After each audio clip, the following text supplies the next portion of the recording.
کے دور کا سب سے بڑا المیہ یہ ہے کہ مسلمان دین کے نام پر پارٹی بازی نہیں کیا ہے۔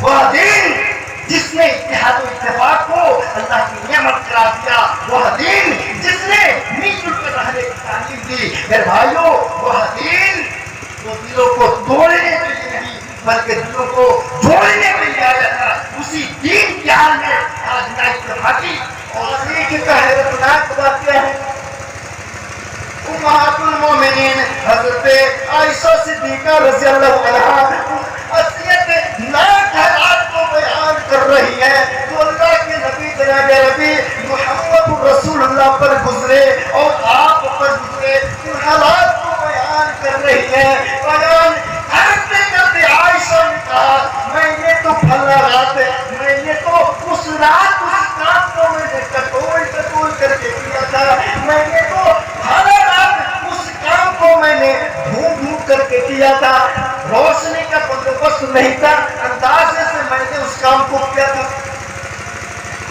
سننے والوں کو بڑی حیرت ہوئی، انہوں نے پوچھا اے اماں عائشہ کیا آپ کے گھروں میں چراغ نہیں ہوا کرتے تھے؟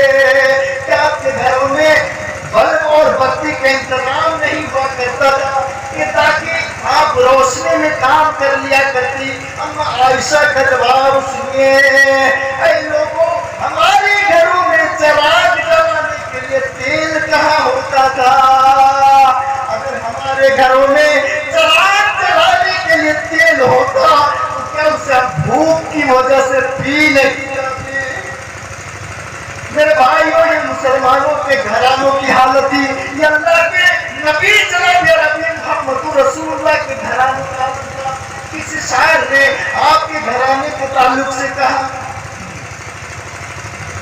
دین و دنیا کے سلطان تھے مصطفیٰ، دین و دنیا کے سلطان تھے مصطفیٰ، اور گھر دادری بھوک گھر کی طرح، اور گھر دادری بھوک گھر کی طرح، ہر طرف ڈھونڈ لو دیدار کی طرح، ہر طرف ڈھونڈ لو دیدار کی طرح، کون ہے آمینہ کے جگر کی طرح، کون ہے آمینہ کے جگر کی طرح۔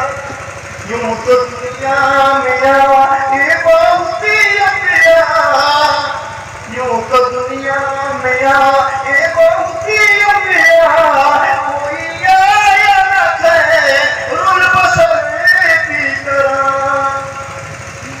میرے بھائیوں یہ اللہ کے نبی جناب نبی محمد رسول اللہ کے گھرانے کا حال تھا۔ اب عائشہ بیان کر رہی ہے اے لوگوں ہمارے گھروں میں چراغ جلانے کے لیے تیل کہاں ہوتا تھا؟ اگر ہمارے گھروں میں چراغ جلانے کے لیے تیل ہوتا تو کیا اسے بھوک کی وجہ سے پی نہیں جاتے؟ یہ مسلمانوں کے گھروں کی حالت تھی، اور مسلمانوں کی مسجدیں بھی کچی کمزور اور اندھیری رہا کرتی تھی۔ اللہ کے نبی جناب نبی محمد رسول اللہ نے جب ہجرت فرما کر کے آپ مکے سے مدینہ تشریف لے گئے تو وہاں آپ نے ایک مسجد کی تعمیر کی۔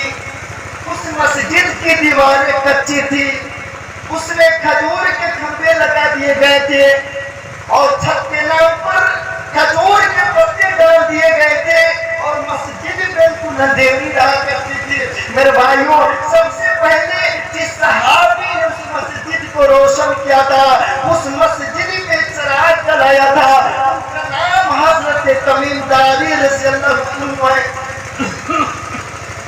اللہ کے نبی جناب نبی محمد رسول اللہ نے جب مسجد کو روشن دیکھا تو آپ نے فرمایا کہ نورت الاسلام، نورت الاسلام، اے تمیم تم نے تو اسلام کو روشن کر دیا، اے تمیم تم نے تو اسلام کو روشنی بخشی۔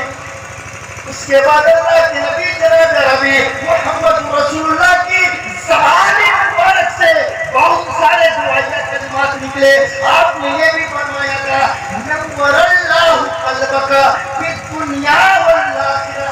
اے تمیم اللہ تمہارے قلب کو دنیا اور آخرت میں منور رکھے.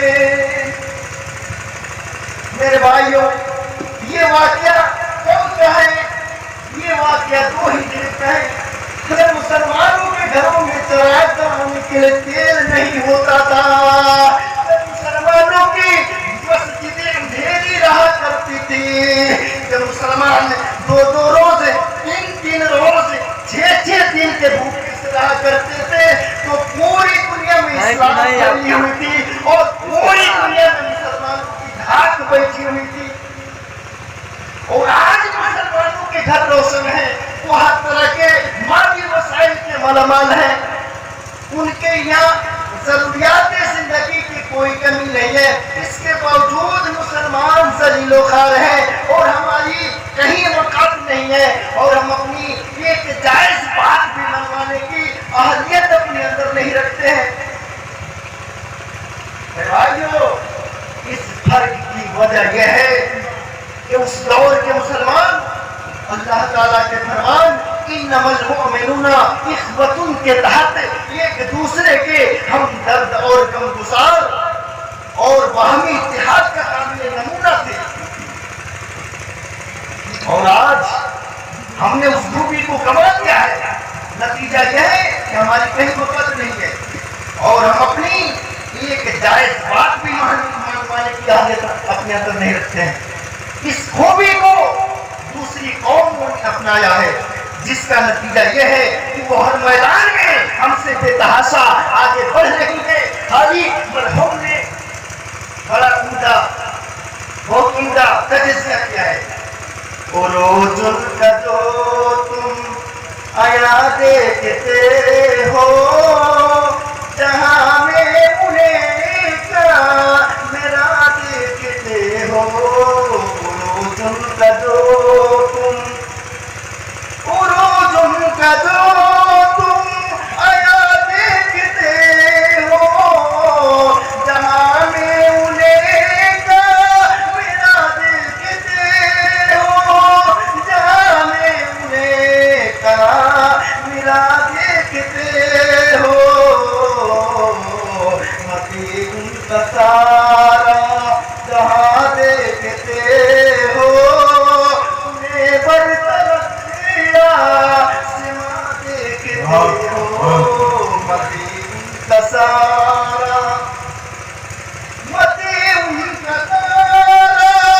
جہاں دیکھتے ہو، انہیں برطرف سما دیکھتے ہو، انہیں برطرف سما دیکھتے ہو. یہ سمرے ہیں ان کے جوان مردیوں کے نتیجے ہیں آپس کی ہمدردیوں کے. یہ سمرے ہیں ان کے کا سب سے بڑا المیہ یہ ہے کہ مسلمان دین کے نام پر پارٹی بازی نہیں کیا ہے. وہ دین جس نے اتحاد و اتفاق کو اللہ کی نعمت قرار دیا، وہ دین جس نے مل جل کر رہنے کی تعلیم دی. میرے بھائیوں وہ دین جو دلوں کو توڑنے کے لیے نہیں بلکہ دلوں کو جوڑنے کے لیے آیا تھا، اسی دین کے حال میں آج نا اتفاقی اور حالانکہ حیرت انگیز طور پر جب دنیا میں کسی فائدے کی بات ہوتی ہے تو دنیا کے تمام مسلمان ایک ہو جاتے ہیں، اور جب دین کی ترقی، دین کی نشر و اشاعت اور دین تعلیم کے لیے اتحاد کی بات ہوتی ہے تو ایک کا منہ مغرب کی طرف تو دوسرے کا مشرق کی طرف ہو جاتا ہے. اور صورتحال یہ ہے کہ مسلمانوں میں جب کوئی آپسی نزاع پیدا ہو جاتا ہے تو ان کا سارا مسئلہ ان کے ذاتی معاملات پر نہیں گرتا، ان کے کاروبار اور تجارت پر نہیں گرتا، ہماری زمینوں اور مکانوں پر نہیں گرتا ہے، ہمارے بینک بیلنس پر نہیں گرتا ہے، بلکہ سارا مسئلہ ان اداروں پر ڈالا جاتا ہے جہاں اللہ کا کلام پڑھایا جاتا ہے اور جہاں نبی اکرم جناب عربی محمد رسول اللہ صلی اللہ علیہ وسلم کی باتیں